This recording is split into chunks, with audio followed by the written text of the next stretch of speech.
Y en realidad me doy cuenta, así mirando para atrás, que toda mi trayectoria es como unir, entrando en una cosa, por ahí corriéndola al costado, investigando otra cosa, por ahí corriéndola al costado, pero en realidad es como un palimpsesto, es como una capa sobre capa sobre capa sobre capa. Es como ir incorporando y aparentemente como si uno dejara una cosa atrás, no dejarla del todo, sino agregarle y agregarle y agregarle. Entonces el lenguaje se va complejizando. Buenas tardes, hoy es 24 de agosto del año 2021. Estamos realizando una serie de entrevistas para el Centro Argentino de Arte Textil con artistas textiles. Hoy entrevistamos a la artista visual Nora Slan. Hola Nora, buenas tardes. ¿Qué tal? ¿Cómo te va, Mónica? Encantada de estar con ustedes. Ay, muchísimas gracias. Para nosotros también es un placer y un honor poder entrevistarte. Tenés una obra muy, muy prolífera. Entonces, para poder desarrollar la entrevista, me gustaría hacer algún recorrido más o menos cronológico para conocer tu vida. Y queríamos saber dónde naciste y cuándo naciste. Yo nací en Banfield, provincia de Buenos Aires, en el año 1937. Y hasta que me casé, viví ahí, fui a la escuela normal y toda mi vida se desarrolló en ese lugar. En realidad, empecé a estudiar arquitectura cuando terminé el colegio secundario, y entonces ahí sí me trasladaba a la Facultad de Arquitectura, pero mi lugar seguía siendo Banfield.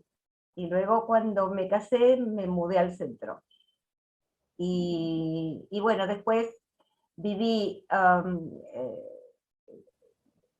unos meses en el centro de la ciudad de Buenos Aires, pero extrañaba el suburbio, entonces nos alquilamos una casa en Bécar, en San Isidro primero.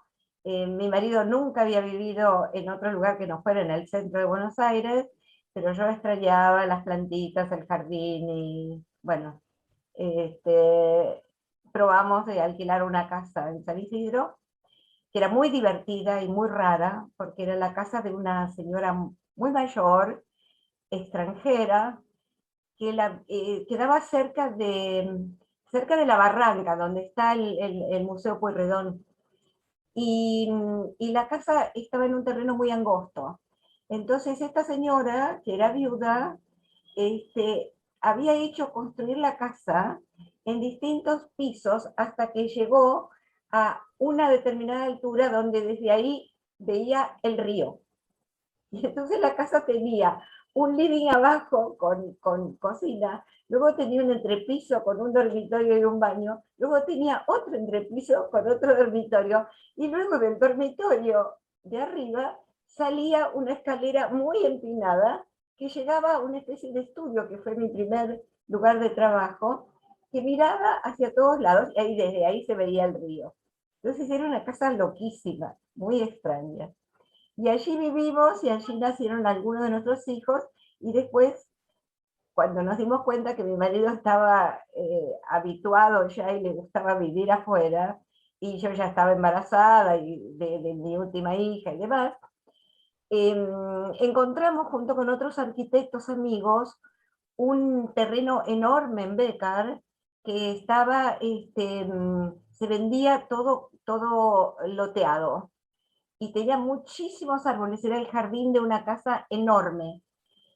Y nos juntamos con varios amigos arquitectos y compramos todos juntos y dividimos en terrenitos para nosotros. Y como la mayoría eran arquitectos, esa manzana se llamó la manzana de los arquitectos. Y allí vivimos y allí yo no tenía taller. Mi primer taller era un rinconcito en el living, después otro poquito más, y después yo le echaba el ojo al jardín, y entonces construimos una especie de espacio con techo de vidrio, que yo le colgaba plantas. Y ese fue mi primer lugar de trabajo y mi primer taller donde di clases. Y ahí estuve trabajando hasta que me quedó chico y buscamos un terreno a 3 cuadras de allí, en Bécar también, muy chiquito, pero muy apto para hacer un taller allí. Entonces ese es el taller que tengo ahora, hasta ahora. Hicimos un galpón grande, como un loft con techo de chapa, muy luminoso, y ese es el lugar que tengo. Cuando hace 5 años decidimos vender la casa porque nuestros hijos se fueron yendo de la casa y haciendo sus vidas, la casa nos quedó enorme, y yo que nunca había querido vivir en el centro, de repente me di cuenta que cada vez era como que vivíamos más lejos, porque cada vez el tráfico se ponía más denso y demás. Y a mí me gusta mucho ver exposiciones, hacer vida, me gustaba. Ahora he perdido la costumbre con esta pandemia y realmente estamos muchísimo más aislados, pero digamos, me iba con unas 2 o 3 amigas que vivían por la zona y nos turnábamos cada una con el auto para ver en dónde y todas moríamos por vivir en el centro y estar cerca de todo. Y bueno, y llegó un momento que cuando la casa quedó demasiado grande, todos se fueron, menos María, que es nuestra hija menor, empezamos a pensar en la posibilidad de mudarnos al centro. Yo le decía a mi marido, quiero un departamento chico y todo nuevo, todo recién hecho. Y empezamos a mirar cosas, y claro, después de vivir en una casa que la habíamos hecho nosotros, que la diseñamos nosotros, que la inventamos nosotros, no encontrábamos nada que nos pareciera como que tenía alguna gracia. Y pasó bastante tiempo, y un buen día yo había ido a sesión que venía en el centro, y me estaba manejando por las aceras, volviendo a casa, y yo que quería el edificio más nuevo y más recién hecho y más impecable y más no sé qué, pasé por acá por Ugarteche y Las Heras, donde está este edificio donde vivimos ahora, que es el Palacio de los Gansos, ese que está en una esquina que parece que tiene piedra Mar del Plata, y que es un edificio que no se puede demoler, que es patrimonio arquitectónico.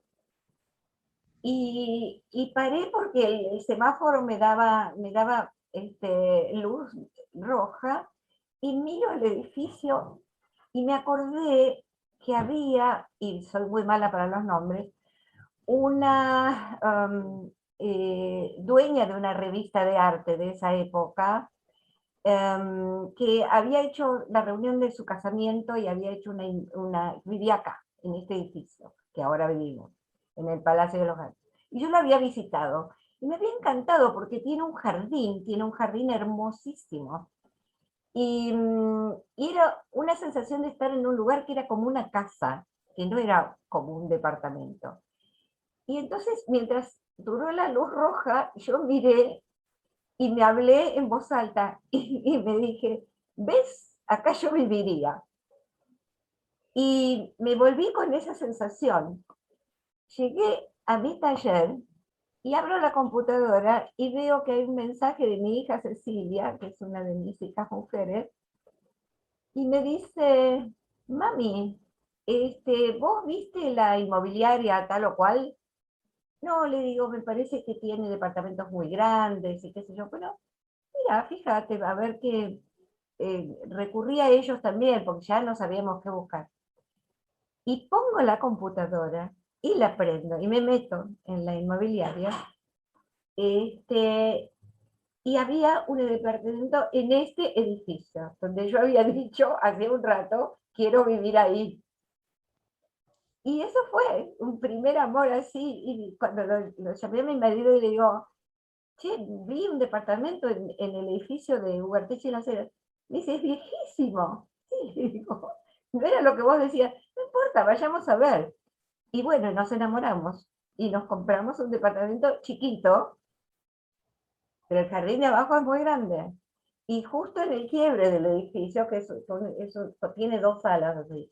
Entonces los departamentos del quiebre miran para todos lados, son muy chiquitos y no tienen ángulos rectos.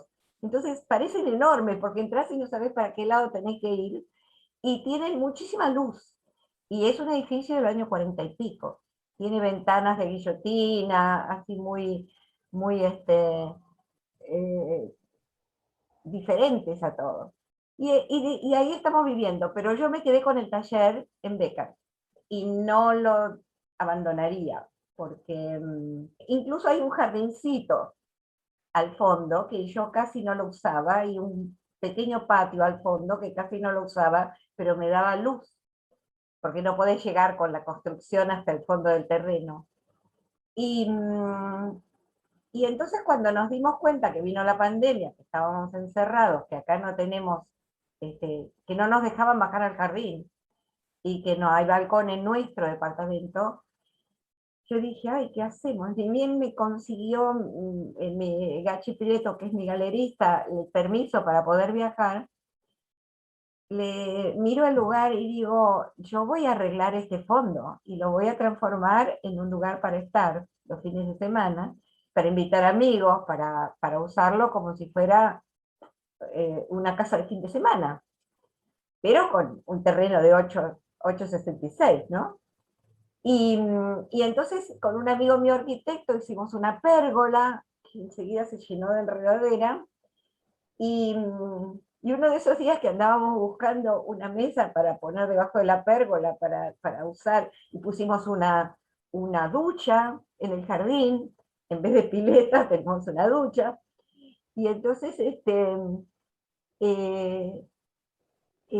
habíamos ido a Tigre con mi marido, con Jorge, a ver si conseguíamos una mesa de esas de madera, de esas medias de campo, y qué sé yo, y en camino de vuelta pasamos por un chatarrero, yo soy loca por los chatarreros y comprar cosas y muchas veces hago obras usando piezas de chatarrería.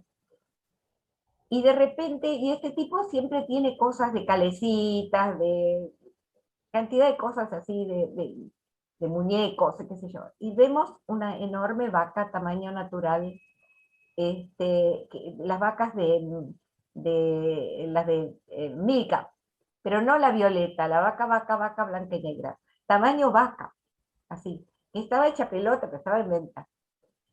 Y le digo a Jorge, ay, qué lindo, qué sé yo, bueno, no, pero ahora tenemos que gastar en otra cosa, nada, no fuimos. Y yo me iba desde mi amigo arquitecto que estábamos haciendo con él la reforma, yo me iba desde acá, desde Palermo, tempranito a la obra. Él, como vive cerca, iba desde las 8 hasta las 9:30, y yo llegaba y me quedaba hasta que los obreros se iban y mirando lo que durante años yo hice refacciones de interiores y demás. Yo estudié arquitectura, pero no terminé la carrera. Pero yo me dedicaba a mirar y a controlar lo que estaban haciendo. Y de repente, a la mañana siguiente de haber pasado ese domingo y mirar la vaca, qué sé yo entro al taller y estaba la ventana abierta hacia el fondo y veo al fondo la vaca. Y mi marido la había comprado y me hizo la sorpresa. Entonces la vaca estaba instalada y desde ese momento el taller se llama La Estancia, porque tiene vaca y todo. Y bueno, hasta que empezó la parte dura de la pandemia, invité gente a la estancia, de a grupitos chicos y qué sé yo, y ahora, bueno, ahora hace frío, así que cuando empiece de nuevo el tiempo lindo ya estamos así. Y bueno, es lindo tenerlo, porque realmente es como volver al barrio, viviendo mucho tiempo en un lugar así, el jardinero, el carnicero, la panadería, volvés a contactarte con toda la gente, y es como, bueno, como tener un lugar, un refugio. Y María, nuestra hija menor, que como tiene una discapacidad cognitiva, ella es adulta, pero y se mudó a vivir, le compramos un pequeño departamento cuando compramos para que ella aprendiera a vivir independiente. Cuando empezó la pandemia se tuvo que refugiar acá. Este departamento es chiquitito, pero estamos los tres un poco amontonados, pero nos vamos a la estancia los fines de semana. Y están compartiendo con nosotros. Entonces ella los primeros días estuvo como un poco desorientada, pero y ella pintaba, además está trabajando para una fundación que da trabajo a gente con discapacidad. Y estaba como media perdida. Y entonces, como dejó de ir al taller donde iba, Silvina Resnick, una interesante pintora, yo me convertí en su coach. Y entonces, y empecé a tirarle unos papelitos así que me sobraron de mis collages, qué sé yo, que los tenía acá en casa. Y le digo, bueno, hace algo con esto, y hace algo con marcadores, y qué sé yo. Total que en este momento tiene su página web, que es divina, y que las invito a conocerla, que es www.mariaslam.com. Y, en este momento se ha convertido en una artista con todas las de la ley. Y los domingos y sábados también trabaja en mi taller. Lleva sus cosas y las fotografiamos y las publicamos y las ponemos en su página web, las ponemos en mi Facebook. Y tiene un montón de admiradores además, es increíble. Así que el otro día estaba hablando con una amiga y me dice, no todo el mundo le ha ido bien en la pandemia, ha podido soportar todo lo que estamos soportando. Me dice, pero tu hija María es una de las personas que yo conozco que es un ejemplo de alguien al cual la pandemia la hizo florecer. Y es cierto, y es cierto. Así que es muy especial nuestra manera de estar acá y allá y esta cosa de compartir de alguna manera, bueno, y ahora, este fin de semana, yo llamé a un carpintero, le hice poner estantes en su departamento, en la parte de su estudio, porque la cantidad de obra que ha hecho ya no cabe en ningún lado. Y estamos empezando como a volver a que ella tome su departamento y tenga su lugar de trabajo, y vaya y venga desde casa hasta ahí después. Entonces, es interesante todo el proceso del taller, y ella ahora va a tener su taller en su casa. Bueno, muy linda historia. ¿Cuándo empezó tu vínculo con el arte? ¿En tu infancia, en tu adolescencia? A mí me encantaba dibujar, me encantaba. Nunca fui a clases de pintura, y me alegro, porque viste que en esa época las clases de pintura eran mucho más clásicas y más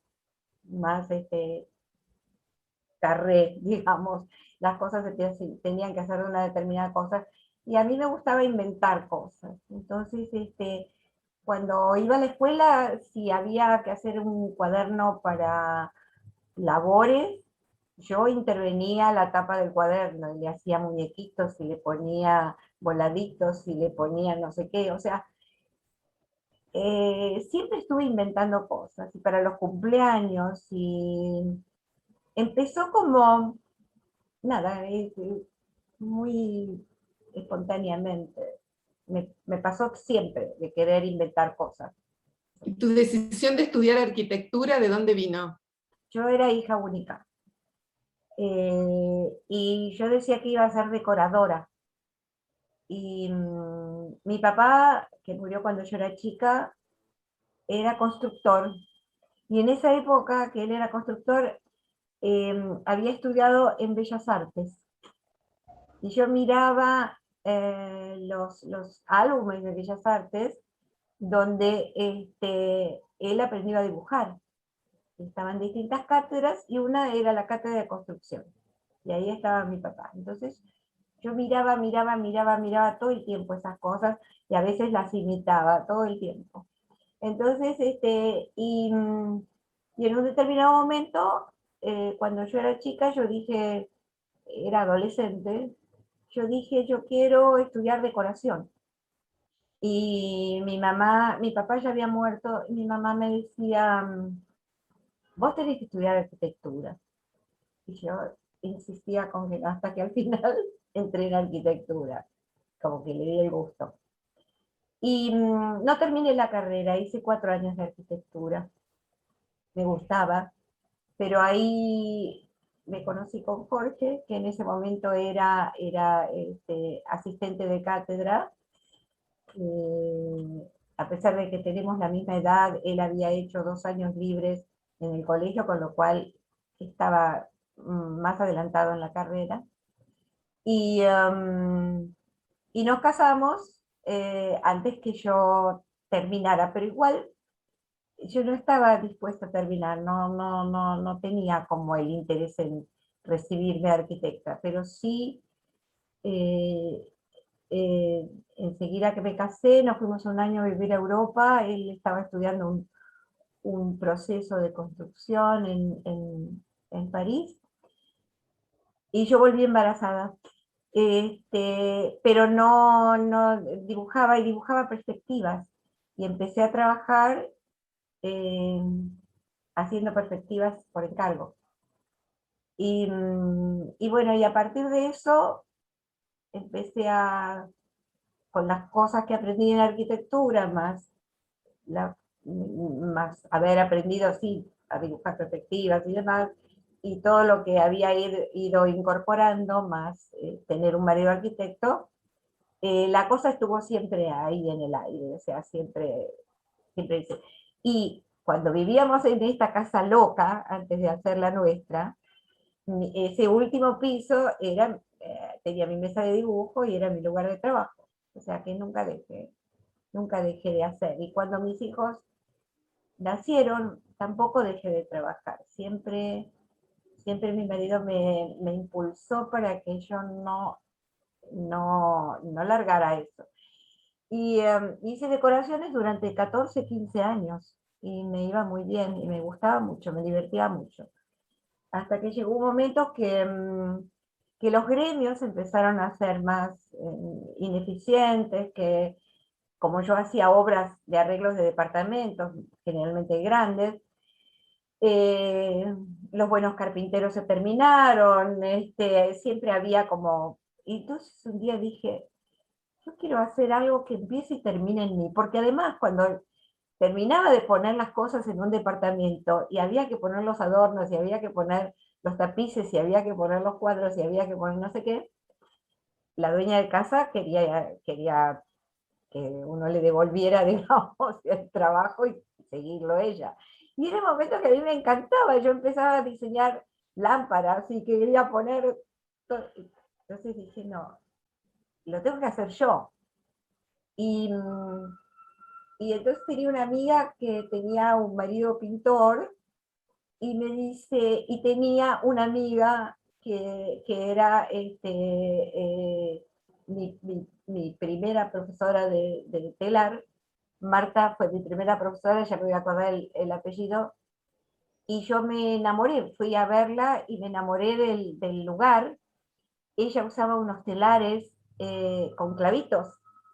Viste que antes estaba John Wall, que era como la madre de todas, la abuela de todas, y Marta había estudiado y había trabajado en Colombia, y entonces hacía tapices que tenían un poco de volumen, que permitían trabajar con volumen. Entonces tenía instalados en su casa unas grandes estructuras de madera con clavitos, y ahí se ponía la urdimbre, no se enrollaba el tapiz, porque era como casi como un cuadro.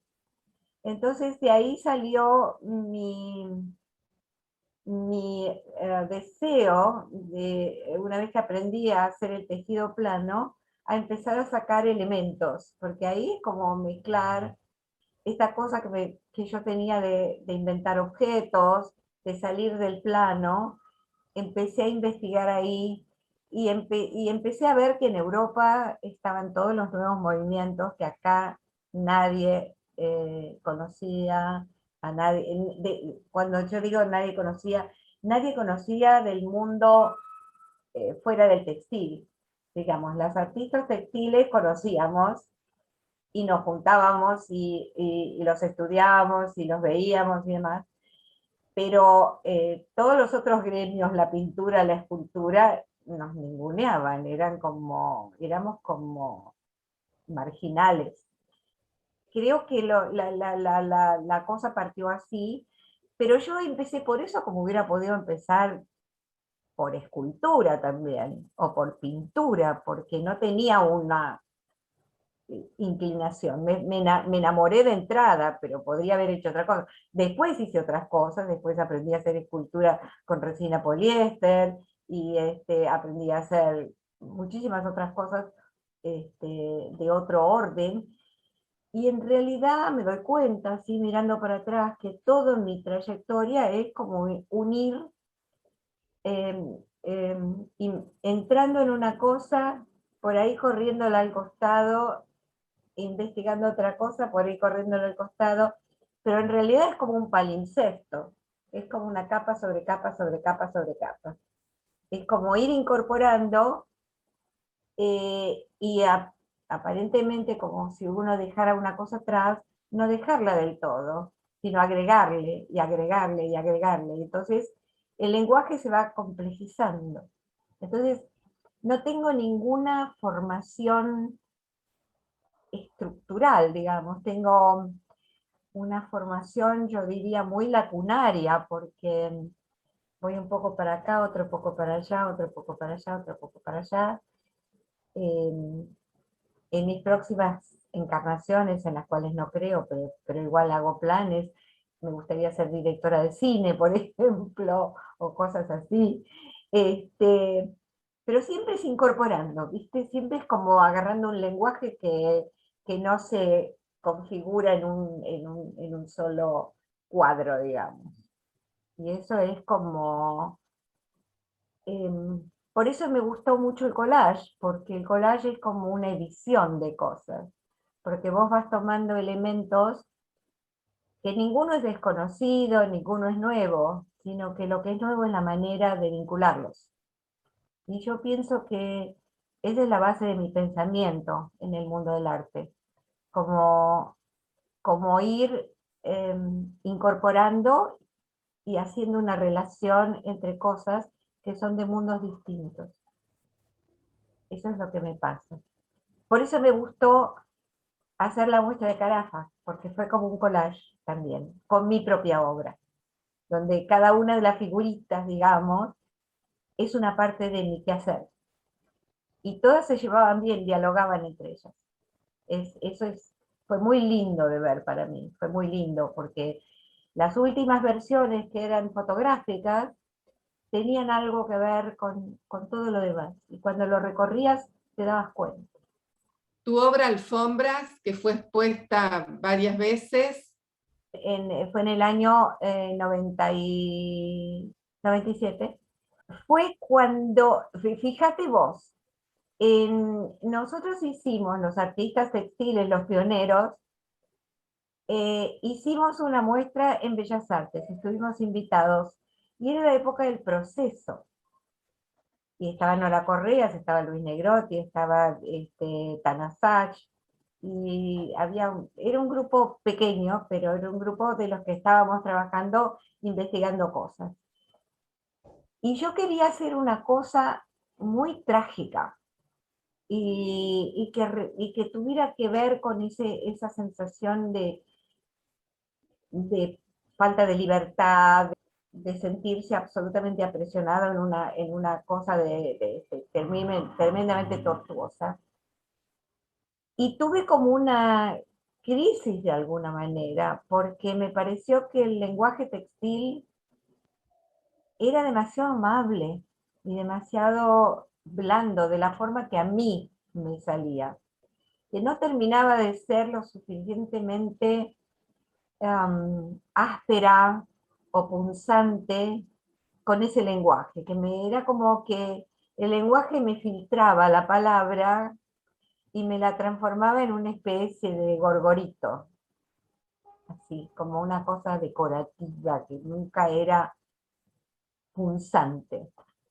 Y eso me produjo una crisis interna. Y yo dije, yo tengo que buscar otra cosa. Y bueno, ahí había estado investigando en otros materiales y todo, y una vez dije, pero yo puedo volver al plano, no tengo por qué estar buscando las tres dimensiones, y tengo que buscar un lenguaje. Si yo soy súper decorativa y me sale esto y me da tanta bronca, y soy asquerosamente decorativa, pensé en que yo tenía que morderme la cola como una serpiente, como un ouroboros. Yo tenía que darle con todo, ser asquerosamente decorativa. Y entonces tenía que buscar una manera de hacer en el plano algo que no tuviera un sentido dramático, pero que fuera dramático, pero que viniera como agazapado y disfrazado de vestidito de nena, no sé cómo decirlo. Entonces pensé, ¿qué hay en una casa? Fíjate que no pensé en tapiz, pensé, me salió porque el textil me salía de las tripas seguramente, pero ¿qué es lo que hay en una casa muy decorativo que no sirve para nada, o sirve pero se desvía, digamos, que ni siquiera es poner un tapiz, es una alfombra, porque la alfombra la pisás, y si tiene un arabesco no te importa mucho, y entonces si tiene una textura la pisás. Entonces voy a ser más decorativa que lo más decorativo, más banal que lo más banal.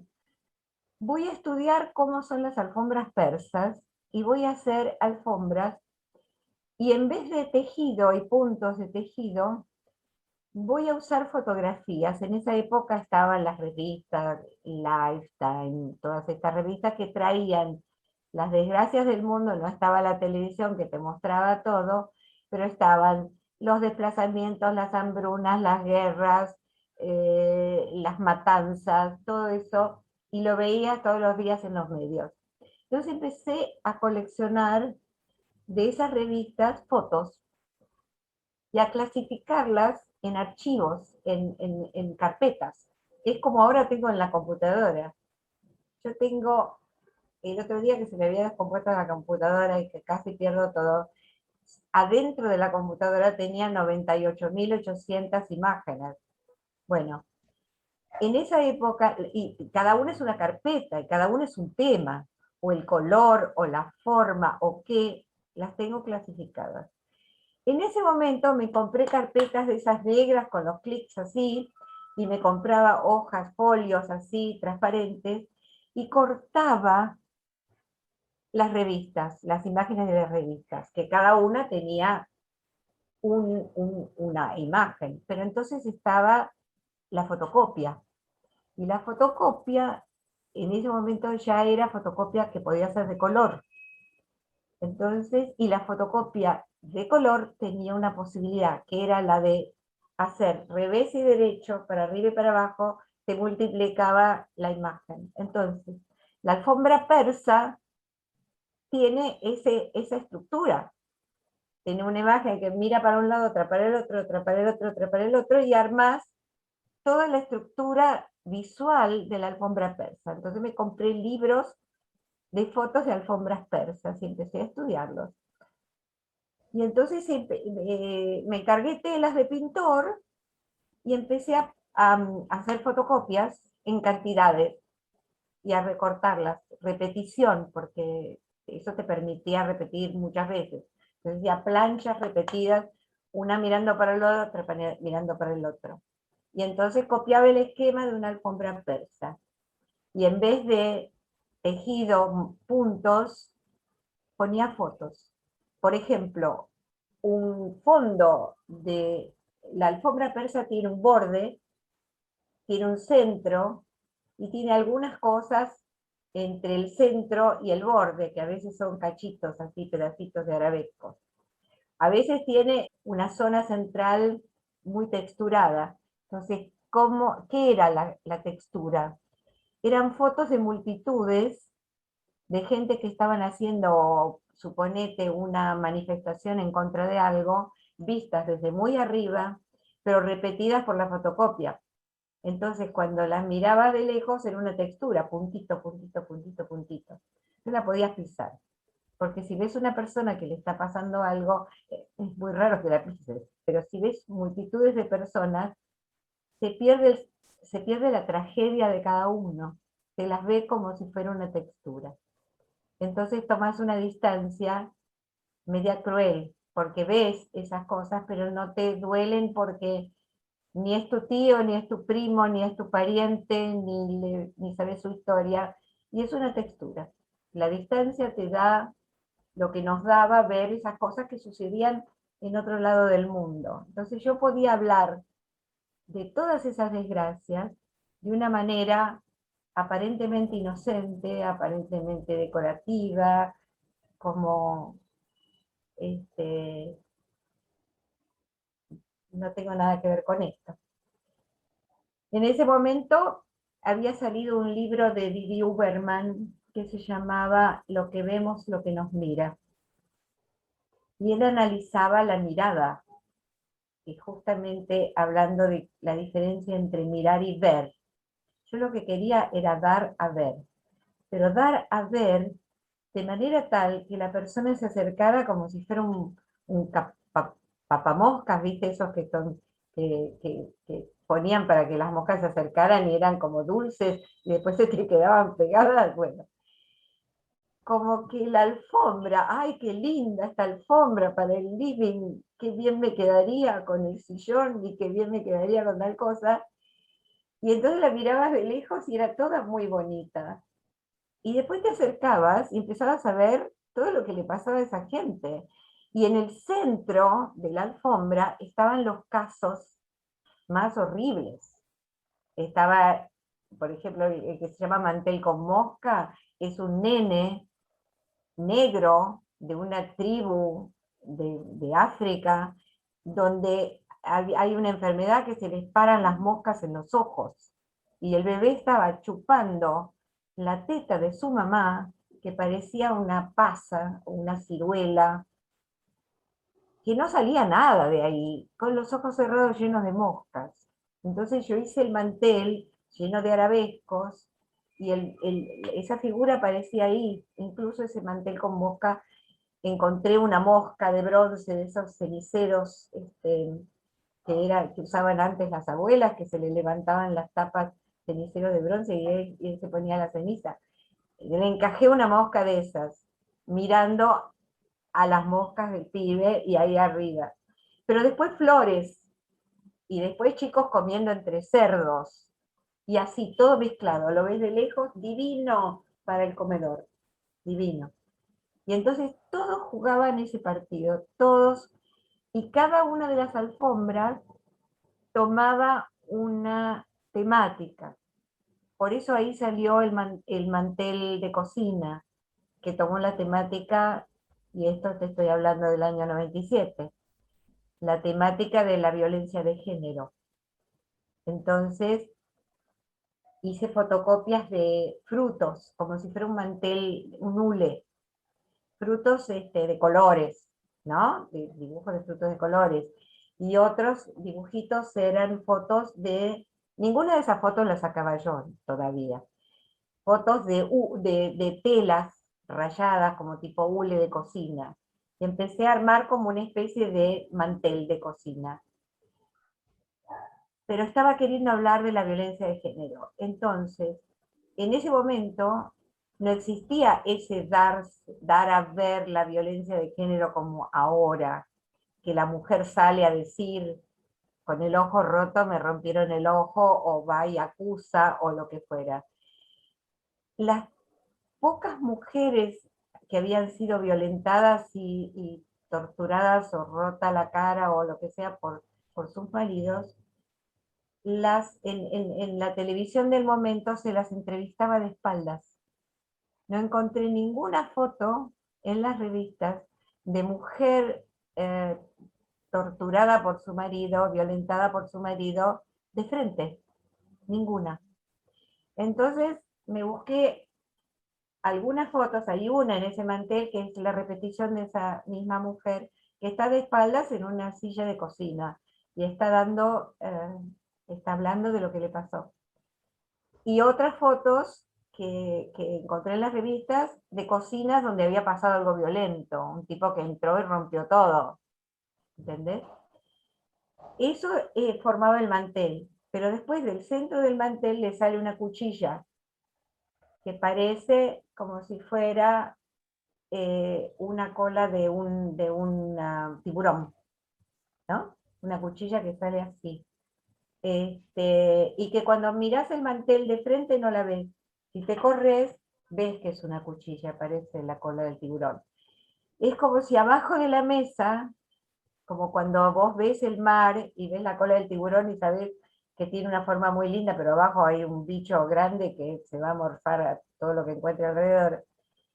Ahí ya estaba la cosa oculta. Debajo de la mesa había un tipo que no era tan amable.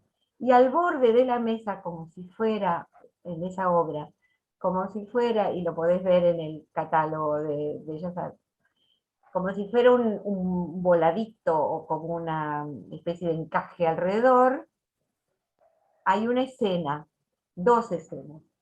Una escena es la escena de una foto de una pareja donde hay un cisne. ¿Viste? En Palermo, donde el novio saca a la novia a pasear el cisne por el lago, qué sé yo, y la chamulla. Bueno, todo el borde, que parece un encaje, son fotitos de tipos y parejas que están paseando el cisne. Y luego hay una tirita, que es otra foto que yo he usado muchísimo, que son las fotos de cuando ves todos los pollos en un criadero, que no les apagan la luz a la noche para que coman, coman, coman, coman, crezcan rápido y los sacrifican. Bueno, que no los dejan dormir, digamos. Entonces, eso también parece un bordadito de encaje blanco. Y yo digo que es el paso del cisne a la gallina, porque pasa de que le hacen el chamullo a que después lo ponen ahí y se lo van a morfar. Y en el centro está el mantel de hule, donde pasa lo que pasa y el cuchillo que sale. Así que cada una de esas obras que ustedes pueden ver y que las incorporé en esto que estoy mandando, aunque no sean ya de la época textil, y aunque yo no haya pensado en el textil voluntariamente, sino que me haya salido del alma, es como tomar ese tema. Y lo que dice Didi Uberman en ese libro es que hay momentos que una obra de arte te interpela y que si vos la mirás a una distancia, tenés una visión. Pero si vos te acercás y mirás con más atención, aparecen otras cosas. Entonces, Lucas Fragasso, que hizo uno de esos textos de Bellas Artes, cita a Didi Uberman porque dice que mi obra arma ese juego de la mirada. Que una cosa es mirar, que es una mirada media distraída, y otra cosa es ver. Entonces, cuando vos mirás, ves una linda alfombra, un lindo mantel, un lindo acolchado. Cuando te acercás, ves otra cosa. Ves. Y el ver es como hacerse responsable de la mirada. Una vez que viste y te volvés a alejar, ya no podés verlo de la misma manera, no podés mirar lo mismo, ya ves otra cosa. Ya viste y ya te hiciste cargo y sos responsable de tu mirada. Entonces, toda esa, era muy gracioso cuando fue la muestra de Bellas Artes. Iba mucha gente joven, fue muy impresionante. Y yo iba, y yo no quería que el señor que estaba de guardia en la sala de Bellas Artes le dijera a alguien, ahí está el artista. No. Yo le pedía que yo me iba y me acercaba. Y la gente, y tenía un amigo que había hecho una serie de fotos que en este momento, digamos, y un videíto que en este momento ya no tiene la calidad de poder digitalizarlo. Y era muy gracioso como la gente iba en grupitos y de a dos o de a tres, y uno le mostraba al otro, y mira esto, y mira el otro, y después se acercaban y después se alejaban. Y este movimiento de mirar así, yo seguí usándolo en mis obras, en los collages, la cercanía y la lejanía. Y aparecieron unos personajes, luego en mis obras, que se llamaban los testigos, que son los que miraban y no tenían, eran imágenes, o de animales, o de estatuas, o de insectos, y que eran los que tenían una mirada muy intensa. Y esos eran los que veían y no tenían lenguaje para comunicar, pero tenían mirada y tenían como una cosa acusadora. Y entonces en las alfombras siempre había alguno que estaba leyendo distraído, mirando por otro lado, y otros que miraban todo. Están los que quieren ver y los que no quieren ver, y que se niegan a ver. Entonces, la última sala del Museo Carafa era una gran instalación de fotografías sobre muchísimas, en el piso y en las paredes. Y las del piso las podías pisar, y eran todos testigos, y eran todas caras que te miraban, que te estaban como interpelando. Entonces vos podías caminar y te sentías observado. Y era como que te estaban diciendo, mira todo lo que pasa. Y después en todas las paredes había de todo, fotos de todo tipo de cosas. Pero los que estaban en el piso te miraban a vos. Y después había otros en unas mesas transparentes que daban la espalda y no te miraban, pero miraban al piso, y como la mesa era transparente, eran mirados por los testigos, así que era toda una serie de devolución de miradas. Y ese fue el juego que yo hice. Por eso digo que todo siguió, digamos, apareciendo, porque cuando apareció esta muestra de Carafa, ese proyecto fue el final de todos. Era donde yo quería que la gente se sintiera más interpelada todavía. Había muchas caras que lo estaban mirando y que lo hacían pensar de alguna manera. Así que todo eso se repite y se repite, y no se podía repetir tanto en el juego textil de una manera tan directa. Por eso después empecé a dejar las fotos de las revistas y pasé yo a salir a sacar fotos y poner las fotos que a mí me parecía que daban a ver algo, alguna cosa u otra, u otra, u otra, u otra. Entonces, todo el tiempo yo estoy jugando con las coordenadas de la mirada, con el diálogo con el espectador, todo el tiempo intentando dar a ver. Y eso es infinito. No termina. No importa el material que use, pero hay formas de dar a ver. Nora Correas lo ha hecho con sus nudos y sus cosas tortuosas. A mí me salían más linditas. Entonces ella lo podía hacer de esa manera, ¿no? Esas armaduras, esas cosas. Cada uno encontró su lenguaje, ¿no? Pero era importante poder sacar al textil de su calidad de transcripción de un cuadro para poner sobre el sillón del living, que además lo había inventado un pintor. Entonces estaba siendo subordinado, subordinado, subordinado.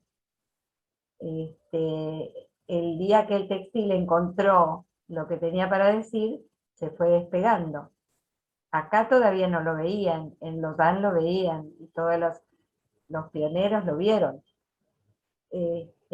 Y ahora es impresionante, porque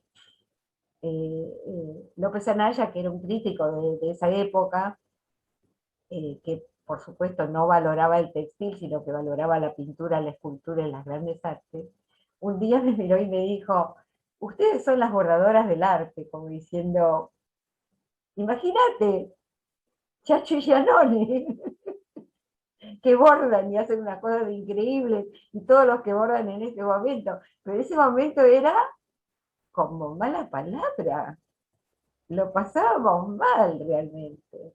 Entonces el CAT fue una manera de juntarse a ver si se podía de a poco ir como descubriendo dónde estaba el poder de la cosa, porque era un lenguaje como cualquier otro, que ahora lo usan los pendejos, que pueden usar trapos, telas, piezas de collar, piedritas, hilitos o lo que fuera. Pero en ese momento, mejor, éramos como un gueto, éramos como un gueto. Tuviste muchísimas exposiciones. ¿Cuál o cuáles fueron las que más te marcaron en tu carrera? Por empezar, la de las alfombras fue un vuelco, porque fue cuando yo me di cuenta que había, usando esos mismos lenguajes, eh, usar otros medios para meterte en ese lenguaje y como subvertirlo de alguna manera. Era como, esa fue una muestra importante. Y después la muestra de Lausanne, después la muestra del Museo de Viena, por ejemplo, donde fui encontrándome con gente de otras disciplinas que estaban exponiendo al mismo tiempo. Este, el Museo de Sarajevo, que nunca se inauguró, pero la colección la mostraron en Viena. Y mi primera muestra de collage de Nueva York, que se llamaba Flora y Fauna, y, y donde yo usaba un lenguaje que era también muy decorativo, pero decía horrores. Y estaba lleno de serpientes y de animales y de flores y de, no sé, ya fue como después se transformó en una cadena. Creo que el golpe fue el de Bellas Artes, como que hubo gente que vio esa muestra que nunca había mirado mi obra porque yo era un artista textil, y que vio esa muestra y la vio de otra manera. Y ahí fue la posibilidad de entrar y salir de eso, y de no encasillarse por otro lado, porque también hubo una cosa de cierta parte del movimiento textil que era también eh, reaccionario en ese punto, que los ciertos cánones, por ejemplo, a Marta Viñals, perdón que me había olvidado el apellido, a Marta había gente que no le perdonaba mucho que en vez de usar el telar usaba los clavitos. Entonces, después se adoptó, porque se dieron cuenta que con eso también se podía armar un lenguaje textil. O sea, me parece que siempre es un ida y vuelta, que uno va tratando de dar un pasito más, dar un pasito más. El otro día me acordé de una muestra que, mirando fotos viejas, hubo un momento que los artistas textiles yo ya estaba haciendo otras cosas, pero me habían invitado. Los artistas textiles hacían rojo textil, azul textil, amarillo textil, hubo como, o blanco textil, como en Recoleta. Tomaban los colores como tema y desarrollaban textiles a partir de esos colores. Y yo ya no estaba tejiendo, entonces me busqué una salita chiquita y, y puse, y me busqué un iluminador que le pusiera luz roja y reflectores. Y agarré una sábana blanca y la tensé con unos tensores de acero de las paredes, como si fuera un agarrado así. Y le había hecho bordar por bordadoras esas que bordaban palabras o letras o qué sé yo a máquina, la palabra blanco, pero le puse toda luz roja. Y entonces, y después puse como un aparatito para mirar, como una especie de visor que enmarcaba, porque cuando mirabas veías que era rojo, pero decía blanco. Y en realidad la verdad es que era blanco, pero la luz era roja. El cristal era rojo también, para mirarlo. Y en realidad creo que la obra se llamaba Todo según el color del cristal, con que se mira, ¿no? O sea, como una cosa puede ser otra que lo que es o parecer. Y en ese momento nadie la tomó muy bien, esa obra. Fue una cosa como, no había trabajo puesto artesanal, había una idea, que era, no todo es lo que parece, ¿no? Pero yo ya estaba tratando de desviar, pero recuerdo que hubo como críticas en ese momento a eso, que nadie le gustó, o sea, como no había, en fin, la necesidad de que todo tenga que ser laborioso no es necesariamente um, la que dignifica el textil, sino que hay muchas otras maneras de pensar el textil. Y rescaté el otro día eh, Elogio del textil de Alessandro Mendini. Alessandro Mendini fue un diseñador italiano que hizo unas cosas fantásticas. Y hablaba de la blandura, del elogio del pliegue, y que a mí me pareció precioso, porque él era un diseñador de muebles y de cosas, pero hablaba de lo suave, y era precioso.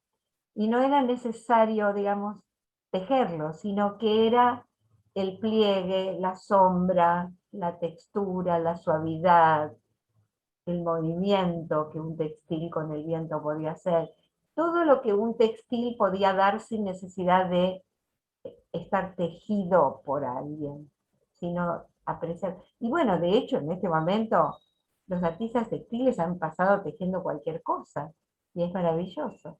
Pero eso fue con el tiempo. Fue fantástico cómo se fue abriendo, y cómo no necesitaba estar en la pared, y cómo podía colgar de un hilo, o cómo podía estar en el suelo, o cómo se podía proyectar, o cómo, qué sé yo. No había solamente una cosa con la labor, sino con el concepto. Todo el trabajo, todo el concepto que el textil abre, es impresionante, porque es como una piel, es maravilloso, nos acompaña desde el nacimiento hasta la muerte. Este, ¿Te das cuenta? Desde el pañal hasta la mortaja. Está con nosotros, con el cuerpo. Forma parte, es nuestro. Y nadie necesita, puede ser maravilloso que sea tejido, puede no ser necesario, puede decirnos tantas cosas, ¿no? Es como, se va ampliando, se va ampliando, se va ampliando. Y además ya puede estar mezclado con un vidrio, con el hierro, con un palo, con, no sé, este, diluirse, quemarse y dejar una estela, qué sé yo, tantas cosas, tantas cosas. Ha crecido muchísimo todo eso y se ha incorporado, es una maravilla. Vos durante muchos años expusiste afuera del país. Sí, 10 años. ¿Cómo fue tu experiencia? A mí me abrió mucho. eh, de todas maneras estaba bastante confinada. La galería que trabajaba mi obra era una galería de collage, la única galería de collage especialista que había en Nueva York.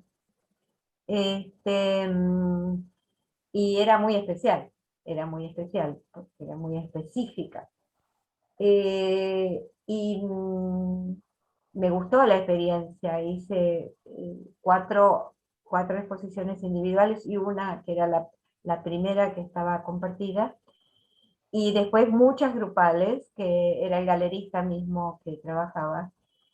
Y bueno, además yo tengo, dos de mis hijos viven en Estados Unidos, mi hijo Pablo vive en Nueva York, mi hija Ana vive en Washington, entonces significaba también ir, trabajar ahí, hacer el montaje, estar en contacto con gente. ver gente que hacía lo mismo que yo, pero de otras maneras. Fue riquísimo. Terminó con la crisis, cuando empezó la crisis económica allá y cuando empezó la crisis económica acá, porque mis obras se trasladaban en bastidores muy grandes, con cajones muy grandes, por avión, pagadas en dólares. El galerista, yo era la única de la galería que no era norteamericana, que no vivía ahí, con lo cual él me ayudaba, mitad y mitad pagábamos, en el momento que acá el dólar nos resultaba lo mismo que el peso, con lo cual estábamos en el 1 a 1. Y entonces se podía hacer, y como vendía, yo me pagaba el traslado, el viaje, y me quedaba con guita. Era una cosa fantástica. Hasta que después, cuando sucedió la crisis, nos tuvimos que despedir. Ni yo podía, ni yo tenía que hacer, digamos, exportaciones pagando, todo salía por derecha, y esa exportación al año se tenía que renovar si quería que la obra se quedara un poco más, y al siguiente año había que dejarla definitiva. Y eso ya, bueno, los cajones llegaban a la galería, así como llegaban, él los sacaba a la calle y al día siguiente no estaba el cajón, enorme, carísimo, pero él no tenía dónde guardarlo, y yo tampoco. Y si yo quiero traer lo que tengo allá, no lo puedo traer porque tengo que pagar tal cantidad de dinero y hacer nuevamente uno por uno los distintos envíos, porque no puedo traerme todo junto, lo que quedó sin vender. Tengo que volver a hacerlo parcialmente y hacer todo, todo. Es carísimo, no se puede.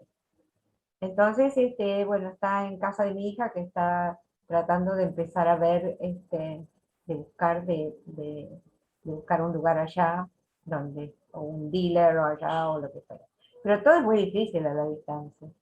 Pero bueno, les queda a ellos en última instancia lo que hay, no, lo harán en el momento que lo puedan hacer. Yo ya no puedo hacer todo eso. Claro, bueno, también tuviste muchos premios de distintas instituciones y de los salones nacionales. Sí. ¿Y cuál de los premios es el que más valorás? Uy, qué pregunta. No sé si tengo alguna. No, no tengo ninguna predilección. Me gustó el premio que hice de la Universidad de Palermo. Este, es una obra que hice en el año 2000, que parece como un tejido, y se llama en el 2000 también, porque usé unos números, yo no sé cómo, ¿viste esas tipografías que son números, pero son como, que son medias medievales, que son una persona, que cada número es un duende o un no sé qué que tienen forma? Bueno, yo me conseguí una serie de números del 0 al 9 de esos. Y entonces, que son casi todos como payasos arrodillados. El 2 del 2000 es un hombre arrodillado, una especie de duende arrodillado. Y el 0 es uno que se muerde la cola, así. Y entonces me acordé de la letra del tango, y en el 2000 también el mundo será una porquería. Y estaba usando, y usé como si fuera urdimbre, era como que estaban enganchados en una urdimbre, y cada hilo de la urdimbre es una foto, eh, es una fotocopia de una jaula muy alargada que parece una textura así, como una cuadrícula chiquitita, que eran las jaulas donde ponían los alquimistas que trataban de transformar el carbón en oro, la transmutación en oro. A veces los señores que les encargaban eso, si fallaban, los hacían matar. y porque habían fallado, porque no les habían hecho el oro que les prometían.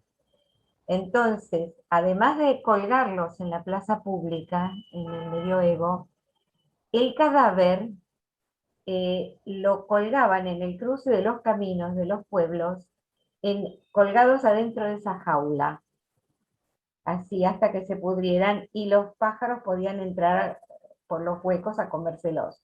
Y eso era como el escarmiento para el que no había logrado transmutar el carbón en oro. Entonces todo ese urdimbre de ese cuadro está hecho de esa manera, con esas jaulitas. Y el 2000 y el 0 los van atravesando. Y por eso el nombre de esa, y del 2000 también, porque es como que esas crueldades eh, siguen existiendo de otra manera. Pero eh, eh, ese premio me dio mucha satisfacción, porque era como, había que, no sé, no sé por qué, porque era una mezcla de todo esa traslación que yo hacía entre el textil y la imagen y demás. Para mí el premio era participar en una exposición, en algún lugar, más allá del territorio acá, poder salir afuera y sentirme como compartiendo también. Es un premio eso, ¿no? El reconocimiento de los otros, y está bueno, está bueno. Sí, vos estás también en un proyecto de arte singular. ¿De qué se trata eso? Bueno, ese está interrumpido también en este momento y es un deseo muy grande, porque cuando yo estuve en Lausanne, participando en Lausanne, yo no sabía nada de Art Brut, del arte de los outsiders, de los que están por fuera del sistema del arte. Y fui a visitar el museo de Lausanne, del Art Brut, que tenía la colección de Jean Dubuffet. Jean Dubuffet en el año 45, él como pintor y los surrealistas, se interesaron muchísimo por el arte de la gente de fin del siglo XIX, que habían sido descubiertos en los hospicios, en donde se internaba la gente que estaba loca, porque parte de las curas, los médicos estaban descubriendo, los psiquiatras, que parte de la mejoría de los enfermos justamente estaba en darles cosas para que pintaran, dibujaran y qué sé yo. Y se fueron dando cuenta, porque en esos hospicios había enfermos, por ejemplo, había una mujer que deshilachaba la manta de su cama y con esa tejía y hacía nuditos y hacía un tapiz y hacía una imagen y hacía no sé qué. Y que iban como encontrando todo lo que tenían. Entonces les empezaron a dar material para pintar, para dibujar, para hacer. Y entonces eh, no se curaban del todo, pero estaban mucho mejor, si les iban los ataques y qué sé yo. Entonces empezaron a escribir sobre esas experiencias. Y eso, los surrealistas entraron en contacto con eso, con esas imágenes, y se flashearon. Y además empezaron, si vos ves la obra de Jean Dubuffet, es la obra de un outsider total, de un artista bruto. Y bruto, no en el sentido de bestia bruta, sino en el sentido de bruto, en el sentido más crudo de la palabra, algo en bruto, como una joya, como una piedra preciosa, en bruto que después la empezás a tallar y saca un brillo extraordinario. Arte en bruto, sin nadie que te condicione, salido de las tripas. Y empezaron a recorrer, y Dubuffet empezó a recorrer y a coleccionar y a comprar. Y entonces armaron en París una pequeña galería donde empezaron a mostrar todo esto, chiquitita. Y eran varios, yo no me acuerdo los nombres en este momento, pero eran como 10 o 12. Eh, con la guerra hubo que cerrar hubo que llevarse la colección para que estaba en París, para que, para que los alemanes no la tiraran a la basura. Entonces hubo gente que rescató eso y se lo llevó a América. Y estuvo guardado en Estados Unidos la colección, hasta que pasó la guerra y repatriaron, consiguieron repatriar la obra, y no me acuerdo quién fue que consiguió la donación de este edificio precioso, esta casa antigua que hay cerca del lago en Lausanne, para albergar la colección de Jean Dubuffet. Y después empezaron a crecer, crecer, crecer, y después otros movimientos empezaron a aparecer, y eso ya no tuvo fin, y eso ya no tuvo fin. Y ir a ver ese museo te morís, porque hay había, te estoy hablando del año 81, a la entrada, una escalera grande con varios pisos, así que, no que la escalera se veía así, todo hasta arriba, y había una loca que había dibujado todos esos pisos sobre papeles en el lugar donde ella la tenían encerrada, con virome. Y entonces un mural de virome, no sé cuánto, azul, de, no sé, de varios pisos. Es increíble, ves las cosas más increíbles. Y los que hacen caras con caracoles y todo, no solamente esculturas, no solamente pinturas ni dibujos, de todo, con lo que quiero. Entonces eso se transformó en un movimiento y una, tuvo subidas y bajadas de visualización. Ahora ya no lo para nadie. Ahora Japón, hay cualquier cantidad en la India, en cualquier lugar de Europa, y las bienales, y las galerías, y todo lo que hay, no se puede creer. Es como cuando nosotros empezamos acá a hacer textil y nadie nos daba bola, pero en otro lado ya había bienales. Bueno, ahora es lo mismo con esto. Lo último que alcancé a hacer es ir a ver la Bienal que quería ver, que es una de las más grandes del mundo, en Nueva York, un mes antes de que empezara la pandemia. Me fui a Nueva York a ver y a hacer contactos, pues yo quería llevar y traer, y yo lo que quería era ir al interior del país cuando el primer año de la pandemia, en el 2020, yo me iba a recorrer todo el interior del país con alguna beca que consiguiera o algún subsidio para hacer un relevamiento de todos los artistas eh, que no saben que son artistas y que trabajan por la loma del diablo, no ir a galerías o ir a talleres, ir a ver, ir a recorrer, ir a hacer una investigación que me podía llevar X cantidad de tiempo y por zonas, pero ir a ver qué hacen los que viven en medio de la montaña, y por ahí hay alguien que está haciendo cosas maravillosas, así como ustedes van y ven las mantas que hacen tal o tal tribu y son geniales. Bueno, con los dibujos pasa lo mismo, con la pintura pasa lo mismo. Entonces, cuando llegué a la muestra, estuve una semana, y una semana me interné desde la mañana hasta que cerraban, viendo todo lo que había. Inmenso, inmenso. Y los precios, porque los primeros, los que tenían, estaban en la colección de Lausanne, las obras que quedan que no se han vendido o circulan y se revenden, están ya a precios entre 300.000 y 500.000 dólares cada obra.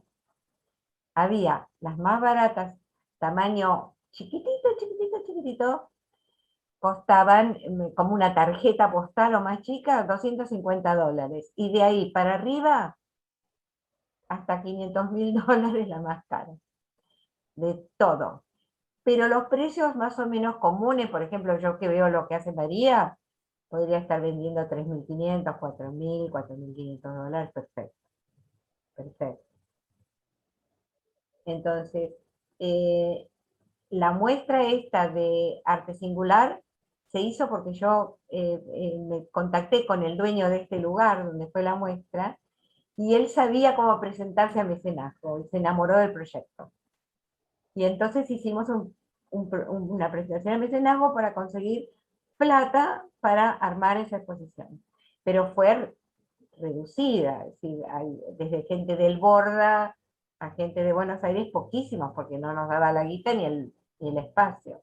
Pero ya después, en el 2020, yo ya me iba para otro lado. Quería hacer ese relevamiento, conseguir la guita, quería hablar con el CCK para ver si se podía hacer algo así. Tenía todo un proyecto elaborado en mi cabeza y quedó en stand-by. Entonces, como María vino a casa y yo empecé a estar cercana a ella, fui siguiendo su proceso y poniendo la página Arte Singular existe, pero está, digamos, yo la voy como nutriendo con noticias que vienen del exterior, y en el momento que se pueda lo quiero retomar y necesito gente que me siga, este, porque yo no lo puedo hacer sola. Éramos un grupito, pero el grupito se desbandó y el lugar donde hicimos la muestra no creo que cerró. Pero está en mi cabeza. Está en mi cabeza porque yo creo que hay un montón de artistas valiosísimos que merecen ser conocidos y merecen vivir de eso en las provincias, no solo en Buenos Aires, en todos lados, y hacerlo ver. Hay muchos museos buenísimos en distintos lugares del país que podrían mostrar piezas. María está donando en estos días en el Museo Ñan de Mac de Corrientes 2 obras. Es la primera outsider que está, pero no con la, porque acá hay mucha gente que no sabe lo que es el arte singular. Lo llamamos arte singular para no ponerle ni en inglés ni en francés, pero porque es específico, porque es raro, pero es absolutamente admirable las cosas, absolutamente admirable. No tiene nada que envidiarle a nada. Y algunos tejedores increíbles, tapices y tejidos. No sé si ustedes alguna vez vieron, hay una obra bastante que circula mucho, que es de una joven que creo que murió ahora, Down, que estaba internada en un hospicio y que le daban, para que se calmara, le daban hilos de colores y ella agarraba una piedra o un pedazo de papel, o qué sé yo, y después lo empezaba a envolver, envolver, envolver en colores, colores y colores y colores. Y son unas esculturas increíbles, textiles, maravillosos, maravillosos. Es, es, es un mundo. Así que ese mundo conmigo va paralelo al mío, que por el momento, mientras tenga fuerza, voy a seguir, pero digamos, es una cosa que no solo le quiero dejar a María, sino le quiero dejar a un montón de gente. Cuando yo fui al Borda casi me muero las cosas que vi. Dos de los que estaban en el Borda están en Arte Singular, y si te metes en la página de Arte Singular, el día de la inauguración, hay un video del día de la inauguración, y están entrevistándolos, y están hablando, y están filmándolos. Después hubo mucha prensa, hubo gente que vino espontáneamente. Llamó mucho la atención en los medios, tuvimos muchísimos medios que hablaron de eso, y después se cortó. ¿Sí? Pero bueno, va a haber gente que siga, va a haber gente que siga.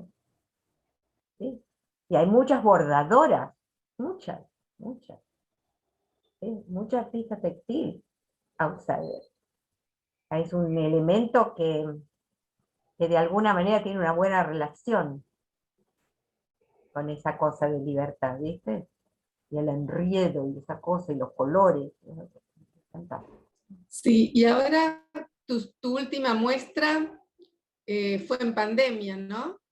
No, sí, bueno, la que estuvo en el Parque de la Memoria fue la Sí. última muestra. Esa muestra estaba pensada para hacer antes de la pandemia. Cuando se desencadenó la pandemia, estábamos por inaugurar esa muestra. Y esa muestra fue hecha porque ya hacía 20 años que se había hecho en Recoleta. y Ferrari había participado, y qué sé yo.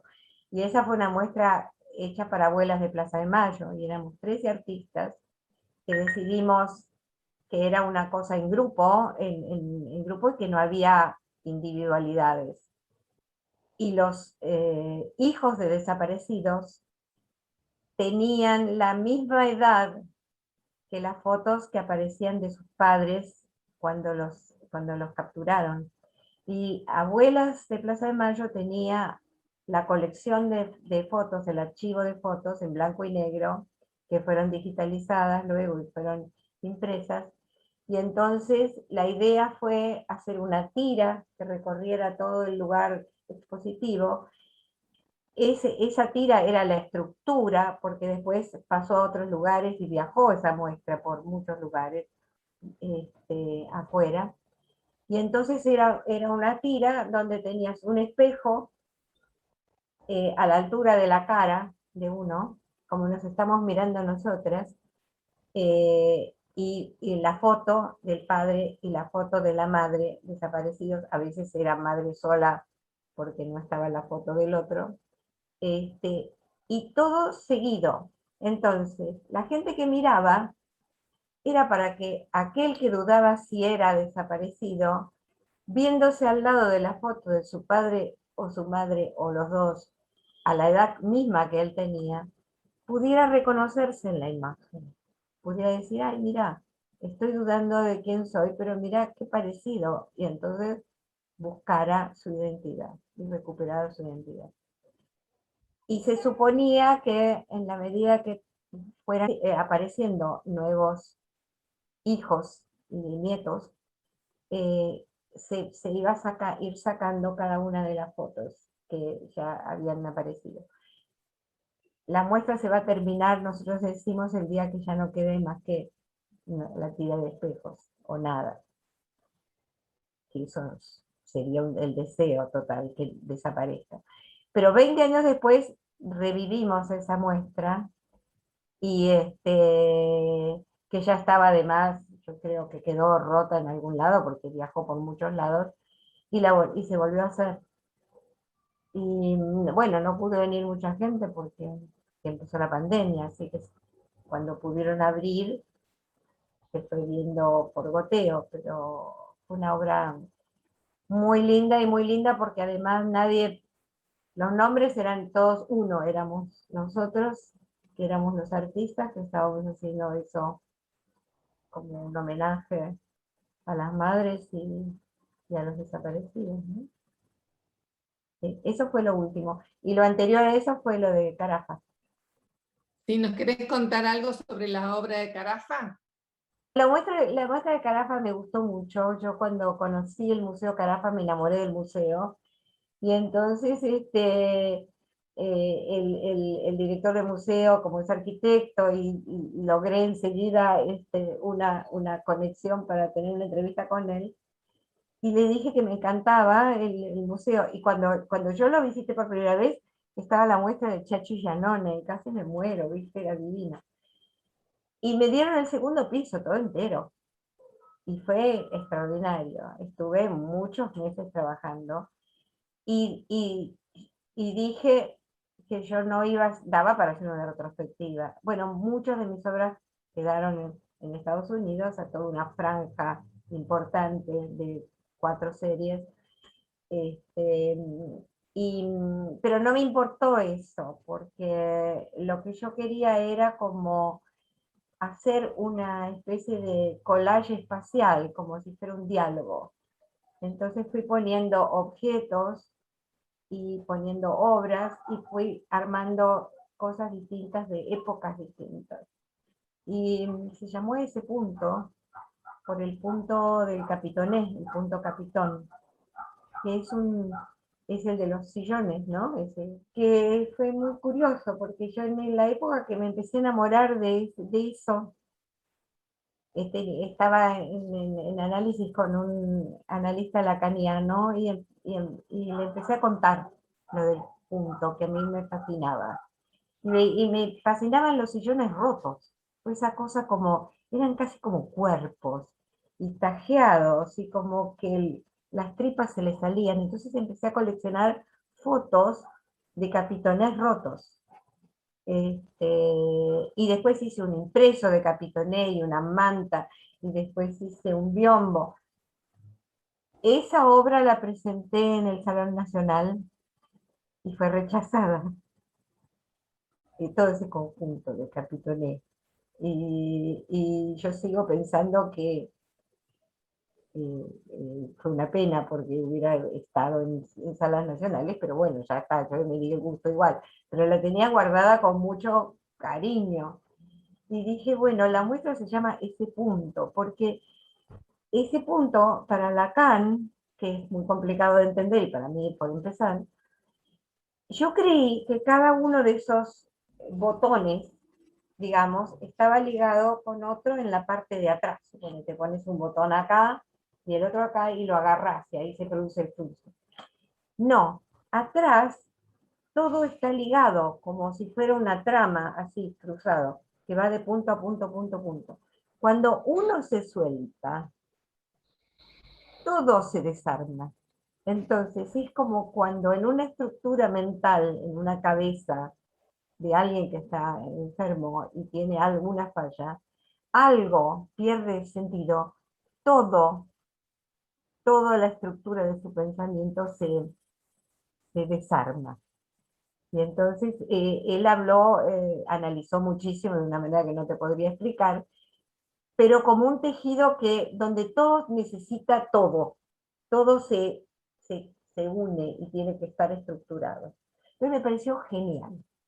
Y entonces, como yo ya había hecho, en realidad otra vez había hecho otro capitoné distinto sobre el raso que tampoco entró, no les gustaba el capitoné.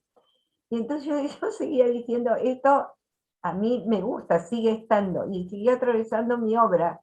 Y de hecho, en Alfombras hay un cuadro que ahora está en un museo de Dallas, que compraron en Artebá, que es un capitoné rosado, que son ombligos.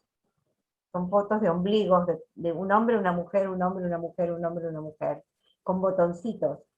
Y entonces es como si fuera una manta abrigada, donde los que están ahí se miran el ombligo. Es el ombliguismo total.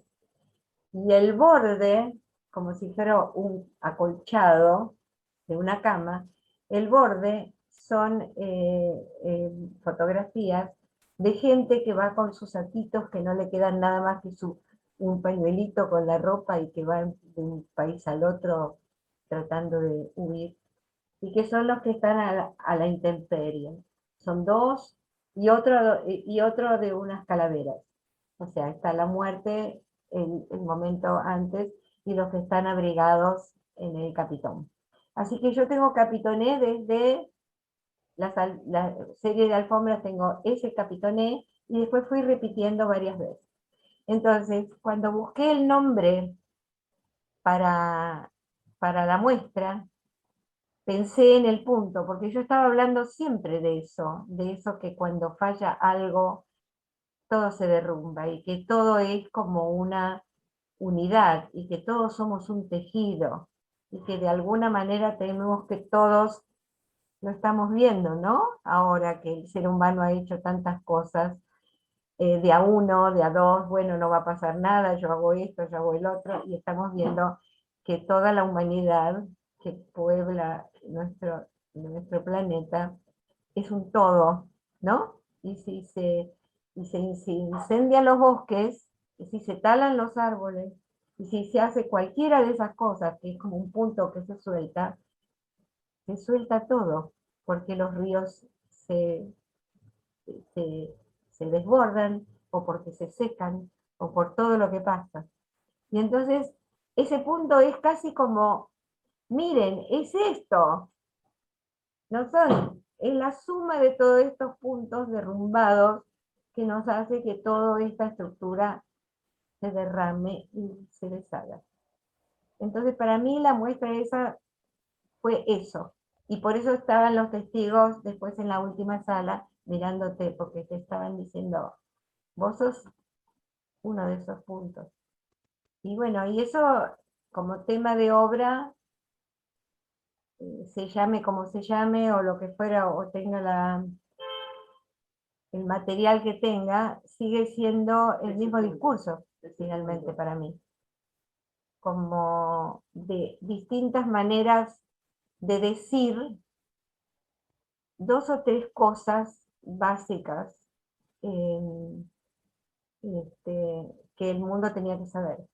Y lo de los testigos fue muy curioso, porque yo los iba poniendo en mis cuadros, el pájaro, el insecto, la mosca, eh, la estatua. Nadie podía decir, pero podían mirar. Y yo los llamaba testigos antes de saber por qué los llamaba testigos. Y una vez hice un curso con Kanji de literatura en el Malva, y él empezó a analizar la vida de los judíos en los campos de concentración. Y la obra de Primo Levi, y Primo Levi que estuvo en uno de esos lugares, y que cuenta que cuando estaban así, los judíos, algunos se dejaban morir y otros tenían que mirar todo muy fuerte y levantar la cabeza porque sentían que iban a ser los testigos y que alguien en algún momento iba a salir de allí, que el mundo no sabía lo que estaba pasando ahí adentro y que ellos tenían que dar testimonio de eso que pasaba. Entonces no podían dejar de comer, no podían dejar de caminar, no podían dejar de moverse, no podían dejar de escrutar todo el tema. Y había otros que se dejaban morir y se abandonaban y caminaban con los hombros agachados y mirando al suelo. Y ellos los llamaban los musulmanes, respectivamente. Un poco porque los musulmanes, viste, cuando oran, se miran para abajo y se entregan así a la meditación y qué sé yo. Y entonces ellos se sentían que tenían que levantar la cabeza y mirar, porque los otros se iban a dejar morir y ellos no. Ellos tenían que salir, de la manera que fuera. Y entonces Kanji habló de los testigos y dije, ¡ah! Mis pájaros, mis insectos, mis estatuas, todos son testigos, todos miran, todos miran, todos miran. Entonces empecé a coleccionar las fotos de estatuas, a sacar fotos mías, de cantidades. Tengo carpetas y carpetas y carpetas, de bichos, de animales, de todos que están mirando, mirando, mirando, mirando, mirando. Y son los testigos. Después Agamben, después que eso dijo Primo Levi, hubo un libro de Agamben que escribió sobre los láseres y las matanzas. Y él dice en ese libro que en realidad el verdadero y último testigo es el que muere en la cámara de gas de eso, porque es el que lleva la historia hasta el final, es el que ve la muerte de sus compañeros, que en realidad el testigo no es el que salió y cuenta, sino que es el que llegó a la muerte, pero eso lo dice Agamben. Pero entonces en la sala esa de las columnas del museo, que es preciosa, estaba ese piso que se podía caminar y que era como una alfombra. Y cuando vos caminabas, te veías. Entonces, podías caminar porque las fotos tienen una terminación que permite, pero como llovía mucho y entraban chicos y con barro y qué sé yo compré estas cosas que se usan en cirugía para que no rasparan las fotos. Y el día que inauguraron, que se llenó de gente, y como esa zona tenía el techo más bajo, porque después en las paredes alrededor estaba lleno de fotitos, fotitos, fotitos, esa zona del piso, que era como una alfombra, tenía mucha luz, y la gente entonces quedaba perfilada como oscura, por, y iban caminando con esos zapatuchos y mirando lentamente para abajo.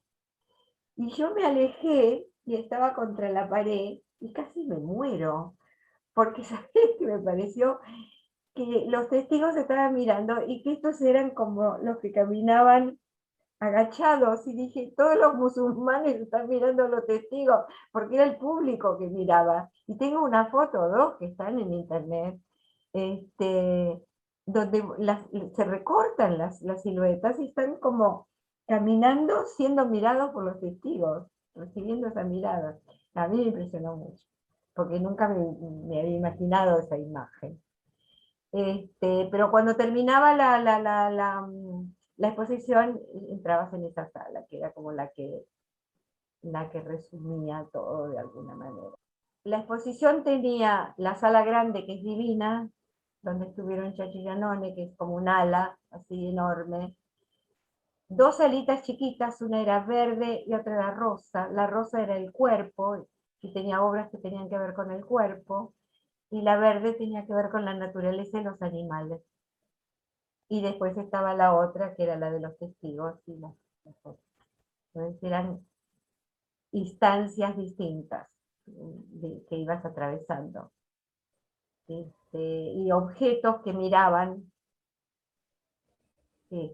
a otros. Había un objeto, una sillita donde había un animal, que era estos zorros que las mujeres se ponían en el cuello con la foto de un animal que se iba. O sea, todas las cosas que, como señalamientos, como todo, como dar a ver cosas, distintos grupitos, distintos núcleos. Entonces, y todo, finalmente, es un punto, que es la falla, ¿no? Lo que falló, lo que falla. Todo se reduce a eso. Por eso cuando ves yo estoy muy orgullosa del video, porque las fotos eran fotos rejuntadas y qué sé yo, porque el video que me hicieron no me gustó cómo salió. Pero la música la puso mi nieto, que vive en Estados Unidos, ahora está viviendo en Canadá, pero mi nieto es norteamericano, y es músico. Y entonces la música la hizo él sin haber visto la muestra, pero mirando cada una de las imágenes. Y entonces cuando la obra se presenta, lo que ves es un punto, y hay cuando empieza, que dice ese punto, hay un golpecito.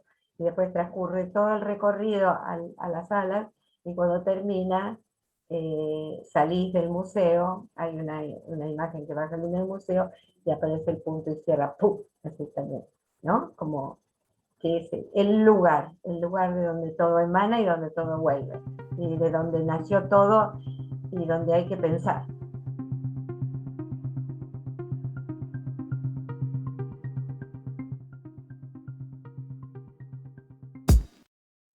Yo creo que ya te he preguntado bastante, pero a lo mejor...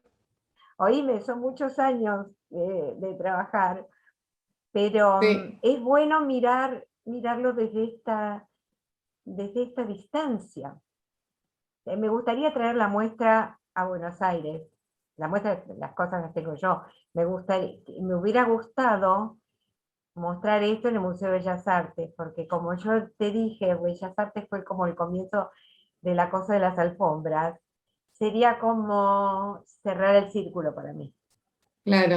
verla ahí, porque es como donde empezó todo el proceso.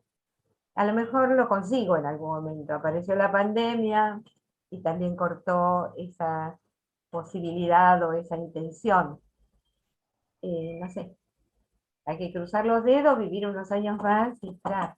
Yo ya le agregaría cosas, te voy a decir además, porque yo seguí trabajando. Ahora tengo una serie nueva que no se ha visto todavía. Mejor dicho, hice dos y se vendieron online para un coleccionista norteamericano, y salieron de mi taller y se fueron, nadie las vio. Porque la serie se llama Álbumes. Son cuadros pintados, puse pintura y collage. Cuadros de 2 metros que tienen dos partes. Una que es como un plano, que tiene que ver con realmente una visión de desencanto, de miedo, de incertidumbre, que es el momento que estamos viviendo, ¿no? como un espacio que se tiene que llenar, pero no sabemos con qué se va a llenar. Y una especie de pieza al costado, que es otro bastidor finito que está pegado, como pareado con ese, muy flaco, que yo lo llamo señalador, y que tiene como más específicamente algunas fotos sacadas por mí, ¿no? Que está marcando un tema. Entonces, cada uno tiene un clima y es como un álbum. ¿Viste cuando te pones a mirar álbumes de fotos de la familia o de una época y de repente un álbum tiene unos temas, después agarras otro y es el casamiento del otro, bueno, son como así, son como periodos que estoy armando. Y, y está y la incertidumbre que está en el plano grande, que tiene algunas fotos y algunas pinceladas y alguna cosa que es algo que no sabes qué va a pasar en este espacio. Voy a tener una muestra en la galería el año que viene, porque este año yo la verdad que le pedí a Gachi que esperáramos un poco, porque ya que estamos y esperamos tanto, me gustaría un poquito, un momento que circule más gente, ¿no? Bueno, esa es la historia y espero que todavía quede cuerda. Te agradecemos muchísimo, muchísimo el tiempo, muchísimo todo lo que nos contaste. Un placer, La verdad que, porque es lindo como poder tener una escucha, porque de repente, si vos después ves la obra, hay muchas cosas que se te agregan, ¿no? Como que van claro, apareciendo, ¿no? Es como que el discurso, el discurso sigue desarrollándose. Eso es lo bueno, eso es lo bueno. Que nada se queda ahí donde está. La imagen tiene esa posibilidad de seguir diciendo. Y en cada momento que la ves te dice otra cosa, evidentemente. Así que muy lindo y muy lindo el proyecto que tienen ustedes de rescatar, que gracias. hace falta eso, porque hubo Sí, mucho, hay gente, eh, Luis fue un personaje tan maravilloso, lástima que él no pueda hablar, porque Luis hablaba tan bien y se expresaba tan bien, ¿no? Luis Negrotti. No sé si han conseguido mucho material de él, pero fue una de las personas que dio más empuje al principio y que además transmitió a tanta gente. Y hay que apurarse antes de que se vayan todos los que eran en ese momento y captar alguna visión que después les pueda servir a todos, ir agregando, ¿no? seguro. Esa es la Sí, idea justamente. sí, sí, muy bueno, muy bueno. Y además, ¿sabes qué? Mucha apertura para la variedad, mucha apertura para el disenso este, visual, para que no todo tenga que tener una forma y una cosa. La apertura que en este momento se está produciendo es muy sana y se tiene que seguir produciendo, ¿no? Porque este terreno es un terreno vastísimo, es infinito y tiene una cantidad de materiales con los cuales expresarse, porque la Sí, técnica es así, es eso, esa apertura. Bueno, muchas gracias. a ustedes, Encantada, un placer a todos, conocerte. a todos, gracias. Chao.